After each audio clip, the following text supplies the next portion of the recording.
Have you ever felt like the ghosts of your bad actions and decisions keep haunting you? Have you ever felt like you have to continue to be a slave to the bad reputation that you made? Have you ever felt like no matter how much you say sorry, you still feel like you're not getting anywhere and that you are still the same terrible person you used to be? Well, the last question I have is, have you forgiven yourself? This past week, we talked about forgiveness. On the Motivation Monday, we talked about how if you do not forgive, somehow it freezes you in that moment, and it's hard for you to live past that. It's hard for you to move past that. And we focused on forgiving others and events. But this podcast coming up is talking about you forgiving yourself and the importance of you forgiving yourself. And so I ask you, are you haunted? Have you forgiven yourself? If you're wondering these same things, I invite you to please check out my podcast, Thursday Thoughts, to see if it can help encourage you and to set you free from your ghosts. I'm Rick Roberts, and you stay classy. Bye.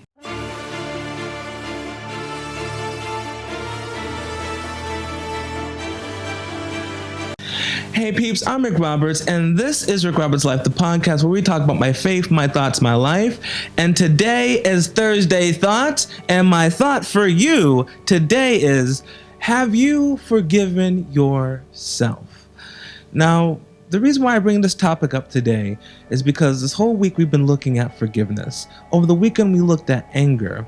And as I reflect on my life, there are certain things that I've done that I'm not the proudest of. There's certain mistakes that I've made, some poor decisions that I've made. And the outcome of that, I'm still living with today. And so what I've come to learn is that there's a cause and then there's effect. Now, when you do something, it's going to affect something else. For some reason, when you're young, you don't really quite grasp that concept. You think you get it, but you don't quite get it until you actually do things and you see the results of that. And so, as I'm talking to you today, I know that there are some of you who are out there who have made some poor decisions, who feel regret, who feel, like they're being haunted by their actions and by their poor choices. And the best thing you can do is realize is that your actions don't define who you are. They kind of reveal what's going on with your character on the inside. And same thing with your decisions. Sometimes you could be a great person, but you make a terrible decision. And that doesn't mean that you are necessarily a terrible person. It just shows you and reveals to you what your character's like in that particular moment. And the thing that really says a lot about you is, how do you respond to that bad decision? How do you respond to the effects of what you chose to do? And so as you are living your life, you're going to hear your insecurities, you're going to hear the whispers of negativity remind you of all the bad things you've done, of all the bad choices you've made. And sometimes it's not just the whispers of insecurities and negativity, it's actual people who will tell you and remind you of the stupid things you've done. Now, from what I can see, it typically seems to be your family that are the biggest culprits for reminding you of your bad decisions and your bad choices that you made in your younger years. And for some reason, it seems like when you are around your childhood friends, when you're around your family, you revert back to being a young, immature person. You could go out and you can go and conquer the world, but when you come back home, they have so much dirt on you. They have so much stuff that they say that you're still doing, and you've outgrown a lot of that. But because you're so close to them, and for some reason when you're with them, time seems to freeze and stand still, you believe that you are that same person you used to be. And what I want to say to you is, you can change, you can grow, every second that there is air in your lungs, that you have the ability to think, is an opportunity to realize that you can change and adapt your life any way that you need to be able to reflect the passions and the dreams that's living inside of you. Now, the more mistakes that we make in our action and in our decisions, the more consequences we have to learn to reshape and remold to be able to get by and do what we need to do. And that's why it is so important that we use wisdom in what we do and how we live, because in life we don't get a lot of do-overs. Some things you do not get a do-over with. And so we have to be very careful in what we do today, because it can come back and haunt us years from now. And so my original question was, have you forgiven yourself? The reason why I asked this is because it starts with you forgiving yourself for all the foolish decisions and bad things that you've done, for you to realize that you can leave that behind, that you don't have to be that person anymore. And if you want to look at it on a pure spiritual sense, it's the same thing. When you ask God for forgiveness and you turn away from those bad things that you've done, you have to believe that He's cleaned you and He's moving you forward to reflect the image of His Son, Jesus Christ. But if you don't forgive yourself after asking God for that forgiveness, if you don't believe that you have been made clean, you will go back and you will feel like you're being a slave to your past. You will feel like you are a slave to the perspective of your friends, your family, of your community, and you don't have to be a slave to that anymore. And that's why I'm so grateful that we are in this time of year where we're talking about independence and overcoming, bondage and being set free.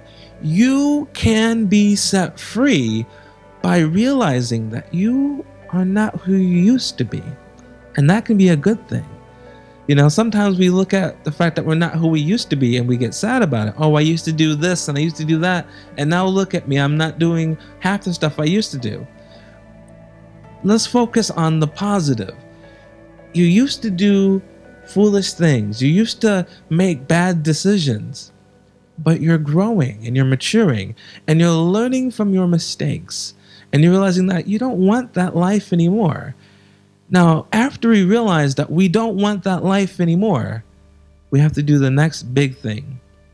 We have to be brave. We have to be brave to stand up and to step out into a new way of living, into a new way of thinking. And we have to be brave to stand up to those people that will say that we are who we used to be. It's not easy, and that's why I say you need to be brave. Because being brave means that you're just choosing to be strong in spite of the fear that's there. Okay? The fear hasn't left. You're just choosing to be strong and to stand up against the fear whilst it's there. Okay? So be brave, be courageous, realize that God is with you and that God has redeemed you, He has justified you, and He's going to continue to mold you and shape you into the person that you need to be. He's going to mature you in time. That's one of the things I'm so grateful for, is I'm at a point in my life where I have a small young son who is growing up, and right now he's doing his ABCs and his 1, 2, 3s, and he gets some of the letters mixed up. He gets some of the numbers where he forgets them, and he does some things at home where sometimes I'm like, what are you doing? Where is this coming from? Why are you doing that? But as he understands, as he matures, his actions change. The way in which he talks changes. The way in which he thinks changes.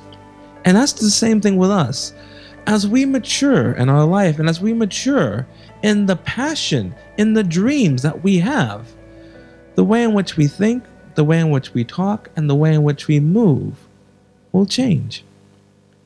But the most important word that's there is change.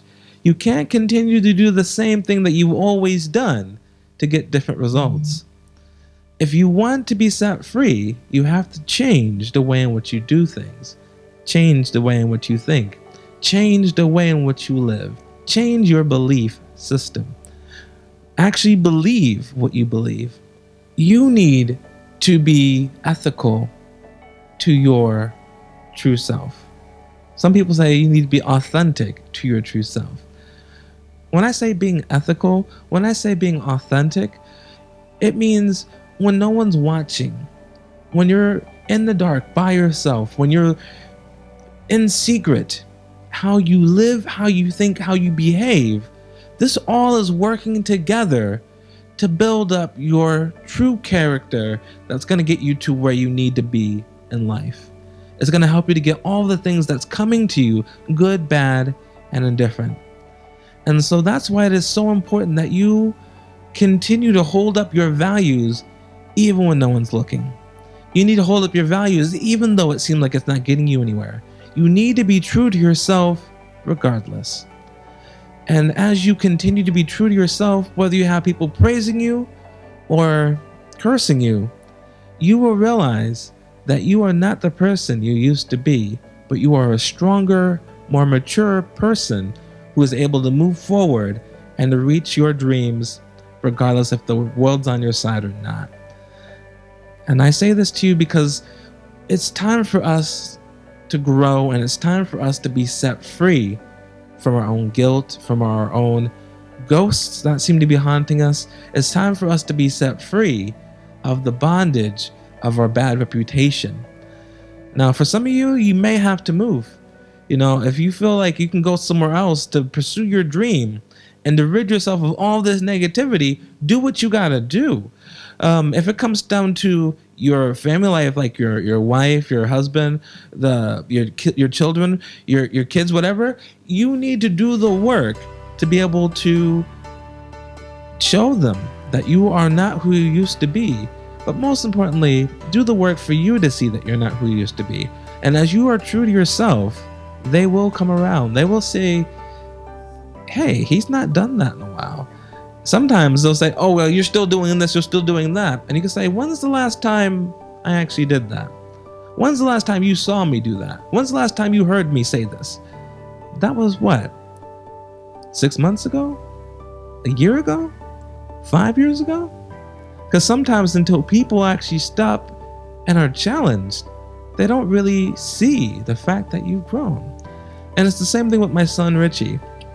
When I look at pictures when he was, coming home from the hospital, when I look at pictures of him from a year ago and I look at him now, then I can properly see that, wow, he's grown so much and he's changed so much.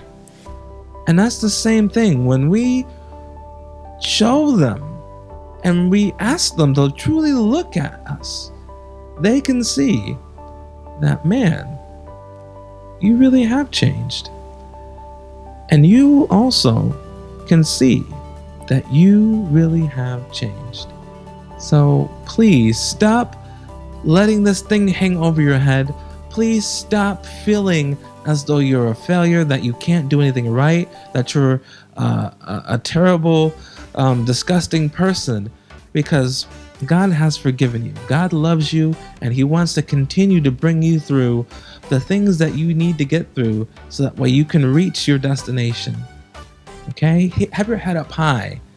Walk with that smile. Walk knowing that each and every day you're growing. I'm Rick Roberts, and you stay classy. Bye.